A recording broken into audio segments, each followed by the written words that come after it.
आज हिंदी की कक्षा में हम पढ़ने जा रहे हैं श्री कुंवर नारायण द्वारा रचित कविता बात सीधी थी पर।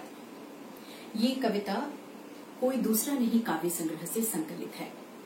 इस कविता में कवि ने कथ्य और उसके माध्यम के द्वंद्व को उकेरते हुए भाषा की सहजता की बात की है।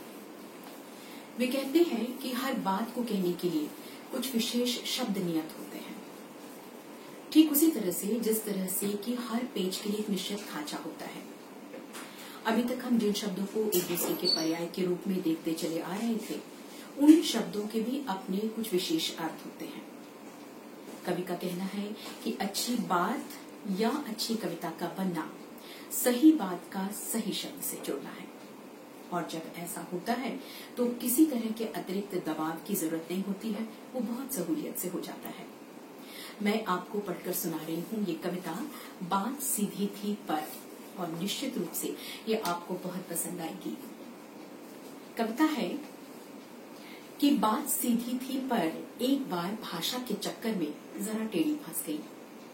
उसे पाने की कोशिश में भाषा को उल्टा पलटा, तोड़ा मरोड़ा, घुमाया फिराया कि बात या तो बने या भाषा से बाहर निकले।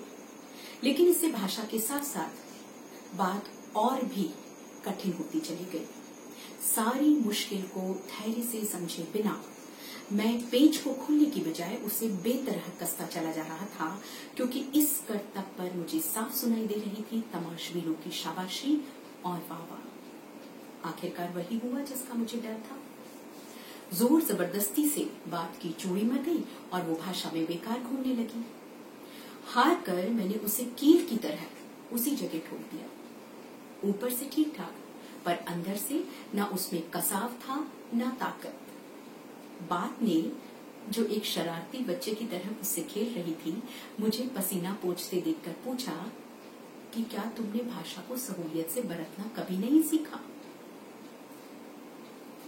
ये कविता सुनकर आपको काफी हद तक इसका भाव समझ में आ गया होगा, क्योंकि कवि ने कविता लिखते समय इस सहूलियत को, इस सरल अभिव्यक्ति को बनाए रखा है। फिर भी बोर्ड की परीक्षाओं में किस किस तरह के प्रश्न किन किन पंक्तियों से पूछे जाते हैं, उसके बारे में आपको थोड़ा सा मैं बताऊंगी। वे कहते हैं कि बात सीधी थी पर एक बार भाषा के चक्कर में अर्थात भाषा को जटिल, अलंकृत और सुंदर बनाने के कारण जरा टेढ़ी फंस गई। टेढ़ी फंस जाना अर्थात मूल भाव शब्दों के बीच उलझ जाना। उसे पाने की कोशिश में भाषा को उल्टा पलटा, तोड़ा मरोड़ा, घुमाया फिराया, अर्थात मैं शब्दों का जाल बुनता रहा अपनी बात को सिद्ध करने के लिए।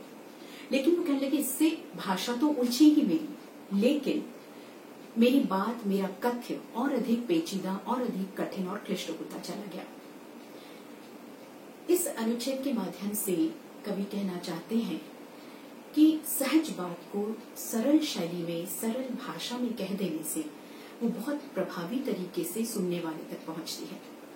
यदि हम बहुत ज्यादा जटिलता और अलंकारिक शब्दों का प्रयोग करते हैं तो वो कहीं ना कहीं अर्थ की अभिव्यक्ति में बाधा ही पहुंचाता है। आगे के पंक्तियों में वे कहते हैं कि सारी मुश्किल को धैर्य से समझे बिना, अर्थात मैंने धैर्य से काम नहीं लिया, मुझे सही शब्दों का प्रयोग करना चाहिए था। सारी मुश्किल को धैर्य से समझे बिना मैं पेज को खोलने की बजाय, अभिव्यक्ति को सरल बनाने की बजाय उसे बेतरह कसता चला जा रहा था, क्योंकि मुझे इस करतब पर सुनाई दे रही थी तमाशबीनों की शाबाशी और वाह। तमाशबीन अर्थात तमाशा देखने वाले लोग। इन लोगों को बात के अर्थ और अभिव्यक्ति के सौंदर्य से कोई लेना देना नहीं होता, ये सिर्फ पीठ ठोकने का काम करते हैं। आगे भी कहते हैं कि आखिरकार वही हुआ जिसका डर था। जोर जबरदस्ती से बात की चूड़ी मर गई। डर किस बात का था? भाषा के प्रभावहीन हो जाने का। और जोर जबरदस्ती से बात की चूड़ी मर गई अर्थात मूल भाव उसका नष्ट हो गया। हार कर मैंने उसे कील की तरह उसी जगह ठोक दिया। यदि हम पेज को सही तरह से फिट नहीं करते हैं खांचे में, तो उसमें कसाव नहीं होता है। आवश्यकता होती है उसे सामान्य तरीके से, सरलता से उसके खांचे में बिठाने की। ठीक उसी तरह से अगर हम अभिव्यक्ति के लिए सरल शब्दों का प्रयोग नहीं करते हैं तो एक प्रकार से हमारा कथ्य बहुत अधिक कठिन होता जाता है।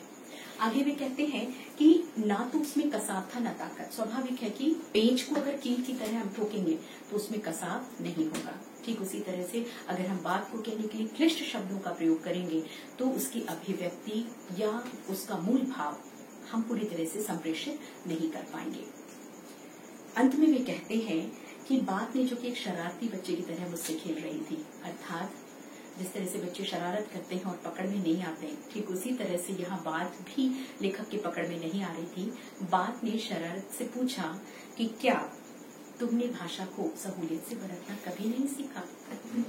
कहने का अर्थ ये है, सहूलियत से बरतने का अर्थ ये है कि सबसे पहली चीज है कि आप सहज भाषा को सरल शब्दों में व्यक्त करें, शब्दाडंबरों से बचें, और सबसे प्रमुख बात कि उपयुक्त भाव के लिए उपयुक्त शब्द का प्रयोग करें।